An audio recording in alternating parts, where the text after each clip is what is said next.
Kitchen wastage के लिए मैं हमेशा इस तरह की बास्केट का यूज़ करती हूँ और इसके नीचे हमेशा एक इस तरह से पेपर लगा के रखती हूँ। इससे किचन का काउंटर टॉप हमेशा नीट एंड क्लीन रहता है। पूरे दिन का जो भी मेरा किचन वेस्टेज होता है मैं इसी बास्केट में इकट्ठा करती हूँ। इवन जो प्याज वगैरह के छिलके होते हैं उनको मैं अपने गार्डन में एज ए फर्टिलाइज़र यूज़ करती हूँ, तो इन्हें निकाल कर मैं इनका फर्टिलाइज़र भी बनाऊँगी। और जो भी किचन वेस्टेज होगा उसे मैं नाइट में एक ही बार डस्टबिन में डालने जाती हूँ। और इस बास्केट को मैं हमेशा अपनी किचन सिंक के नीचे रखती हूँ। देखिए काउंटर टॉप मेरा बिल्कुल नीट एंड क्लीन है। मुझे कितनी भी जल्दी हो, सुबह के टाइम मेरा कितना भी सारा किचन वेस्टेज हो, मुझे इमीडिएटली डस्टबिन में नहीं डालना पड़ता और मेरा counter top neat and clean रहता है। इसी एरिया में मुझे अपनी चॉपिंग करनी होती है, तो मैं अपना चॉपिंग बोर्ड कहाँ रखती हूँ? इसी कबर्ड में। तो किचन में आप जब भी किसी भी यूटेंसिल की या किसी भी अपने सामान की प्लेस बनाएं तो ध्यान में रखें कि वो आपकी रिक्वायरमेंट को हमेशा फुलफिल करे। और जब भी आप किचन में बहुत जल्दी में काम करें तो सभी चीज़ें आपकी अप्रोच में हों और एक्सेसिबल हो।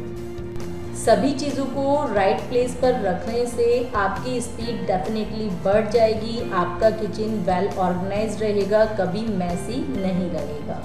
देखिए जैसे मैं अपनी इस बास्केट को हमेशा अपने सिंक एरिया में एक कमांड हुक पर इस तरह से हैंग करती हूँ। इसे मैं हमेशा वेजिटेबल को वॉश करने के लिए यूज़ करती हूँ। इसी एरिया में मुझे इसे यूज़ करना है और हैंड टू हैंड इसी एरिया में मैं इसको प्लेस कर देती हूँ। इधर उधर कहीं जाने की कोई ज़रूरत नहीं होती। अभी मैं सब्जी को बनने के लिए रख दूँगी, थोड़ी देर के लिए फ्री होंगी। तो देखिए बीच में किस तरह से मैं अपने बाकी के सभी पेंडिंग काम्स को ख़त्म करती हूँ। जब भी हम मार्केट से कोई भी फ्रूट्स, वेजिटेबल या फिर कोई भी ग्रॉसरी आइटम, XYZ कोई भी आइटम लेकर के आते हैं तो वो सारी चीज़ें मेरे किचन के इसी काउंटर टॉप पर रखी जाती हैं। और ये काउंटर टॉप मैंने बनवाया भी इसी पर्पज़ से है, क्योंकि सारी चीज़ें मेरे सामने विजिबल होती हैं। मेरा most of the time kitchen में स्पेंड होता है, तो पैरेलली मैं वर्क करती हूँ तो धीरे धीरे उन सामान को भी हटाती रहती हूँ। बार बार जब वो मेरे सामने दिखता है ना सामान, तो मेरे माइंड में ऑटोमेटिकली सिग्नल जाता है कि ये सारी चीज़ें मुझे अपने राइट प्लेस पर रखनी हैं। अगर इसी चीज़ को हम किसी हिडन प्लेस पे रख देंगे ना तो हम भूल जाते हैं, क्योंकि घर में काम का प्रेशर, बच्चों का और भी बहुत सारी चीज़ें होती हैं कि चीज़ें ध्यान नहीं आती हैं। और होता क्या है, जब हम कोई काम करने चलते हैं, जब हमें उस पर्टिकुलर चीज़ की ज़रूरत होती है, तब हमें याद आता है कि हाँ हम वो पर्टिकुलर चीज़ लेकर आए थे और कहाँ रखी है। तो हमेशा चीज़ों को अपने सामने रखें, उस पर्टिकुलर एरिया में रखें जहाँ पर आप बार बार आते जाते हैं। आपके माइंड को सिग्नल जाएगा वो चीज़ आपको पर्टिकुलर जगह पे रखनी है। आप बाउंड हो जाओगे उस चीज़ को पर्टिकुलर जगह पर रखने के लिए। आपका जो टाइम है ना उस चीज़ को रखने के लिए ऑटोमेटिक निकल जाएगा, अगर आप थोड़े बहुत भी सिंसियर हैं अपने घर के प्रति और चाहते हैं कि आपका घर हमेशा वेल ऑर्गेनाइज्ड रहे और नीट एंड क्लीन रहे। तो अगर हम अपने किचन के काम को इजी बनाना चाहते हैं ना, तो 2 मिनट वाला जो रूल है वो फंडा अपने माइंड में रखिए कि कोई भी काम अगर हमारा 2 मिनट के अंदर हो जाता है तो उस काम को हमें कभी पेंडिंग नहीं छोड़ना है। जैसे कि मिक्सी का जार, जनरली हम मिक्सी यूज़ करते हैं और अगर उसके जार को हम बर्तनों में डाल देते हैं, झूठे बर्तनों में, तो उससे हमारे एफर्ट बढ़ते ही हैं, ना कि कम होते हैं। और अगर हम उसी वक्त उस जार को गर्म पानी से वॉश कर दें तो 2 मिनट से भी कम में हमारा काम हो जाता है। सेम इसी तरह से अपनी चॉपिंग बोर्ड और नाइफ इन सभी को इंस्टेंटली क्लीन करें।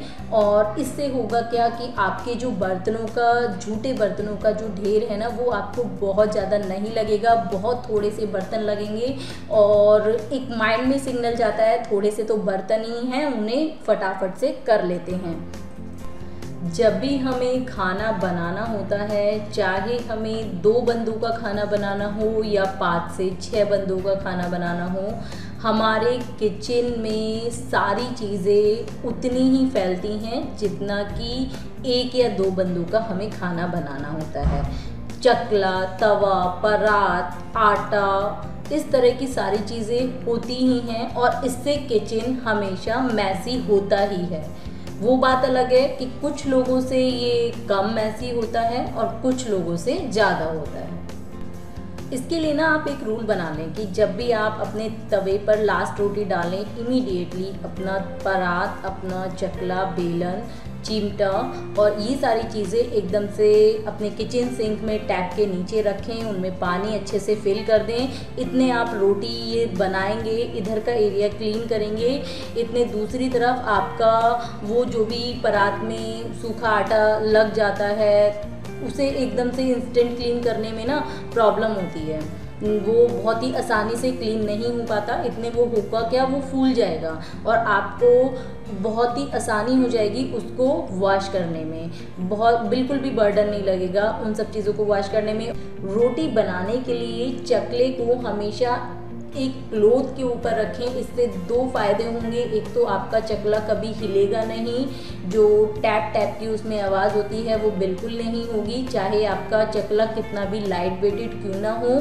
और दूसरी चीज़, आपका जो काउंटर टॉप है बहुत ज़्यादा गंदा नहीं होगा, बहुत ही ईजीली आपका क्लीन हो जाएगा। आपका काउंटर टॉप को क्लीन करने का जो एफर्ट है वो बहुत ही कम हो जाएगा। अगर आप बहुत जल्दी में हैं, अपने काउंटर टॉप को पूरी अच्छी तरह से क्लीन नहीं कर सकते, तो हल्के से वाइप से भी आपका उस टाइम पर काम चल जाएगा और आपका किचन एकदम बिल्कुल नीट एंड क्लीन दिखेगा बहुत ही कम एफर्ट में। देखिए, अगर आप नाइट में अपना किचन क्लीनिंग रूटीन एक प्रॉपर वे में फॉलो अप करते हैं तो आपको मॉर्निंग में कभी कोई प्रॉब्लम नहीं होगी।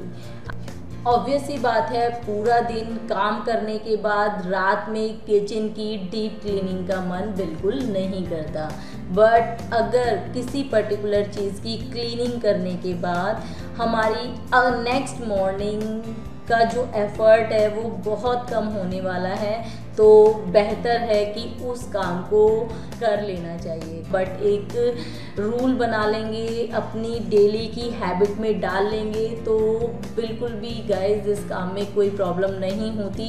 15 to 20 मिनट्स लगते हैं पूरी किचन को क्लीन करने में। अगर आपका किचन छोटा है तो और भी कम टाइम लगेगा, थोड़ा सा अगर बड़ा किचन है तो 5 या 10 मिनट आपको एक्स्ट्रा लगेंगे बस।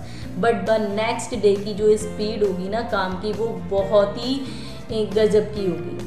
और हाँ, वाइप करते वक्त ध्यान रखें कि अपने जो भी वाइप आपका क्लॉथ है या फिर जो भी वाइप स्पंज है उसको बार बार आप पानी से वॉश करते रहें।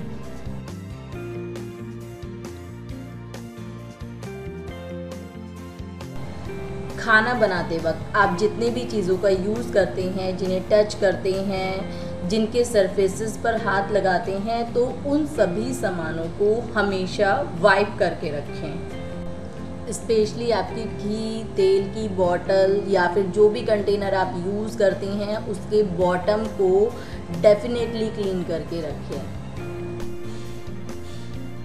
इससे आपकी किचन की शेल्फ बिल्कुल भी गंदी नहीं होंगी, आपको कोई एक्स्ट्रा एफर्ट नहीं डालने होंगे और आपकी किचन की शेल्फ हमेशा नीट, क्लीन एंड ऑर्गेनाइज्ड वे में रहेंगी। किसी भी सामान को रखते वक्त अगर आपको लगे कि आपकी अलमीरा में जरा भी डस्ट है या कोई गंदगी है तो उसे इमीडिएटली साफ करें, उसे बाद पर मत छोड़ें कभी भी। एक एक अलमीरा को क्लीन करना ज़्यादा इजी होता है कंपैरिजन टू कि सारा किचन आपका मैशी हो जाए, सारा किचन आपका गंदा हो जाए तब आप उसे क्लीन करें, वो बहुत ही बर्डन लगता है। इस प्रोसेस को आप फॉलो करेंगे तो आपकी हर एक कैबिनेट, हर एक अलमीरा बिल्कुल नीट एंड क्लीन रहेंगी। देखिए, ये है मेरा neat, clean and well organised kitchen. आप लोगों आपको आज की मेरी ये टिप्स एंड ट्रिक्स कैसी लगी मुझे कमेंट बॉक्स में ज़रूर मैसेज करिएगा। आप लोगों का जो भी फीडबैक हो ज़रूर लिखा करिए मुझे कमेंट बॉक्स में, क्योंकि कमेंट बॉक्स के ज़रिए ही आप और मैं जुड़ सकते हैं। अगर आप मेरे चैनल पर नए हैं तो मेरे चैनल को सब्सक्राइब ज़रूर कर लीजिएगा। साथ में एक छोटा सा बेल आइकन का बटन है ना बगल में, उसे ज़रूर दबा दीजिएगा, क्योंकि अगर आप उसे प्रेस करेंगे ना तो मेरे आने वाले सभी वीडियो के नोटिफिकेशन आपको मिलते रहेंगे। और लाइक तो बनता है ना इतने एफर्ट्स के लिए। तो चलिए फिर मिलेंगे नेक्स्ट वीडियो में, तब तक के लिए bye bye, take care, have a good day.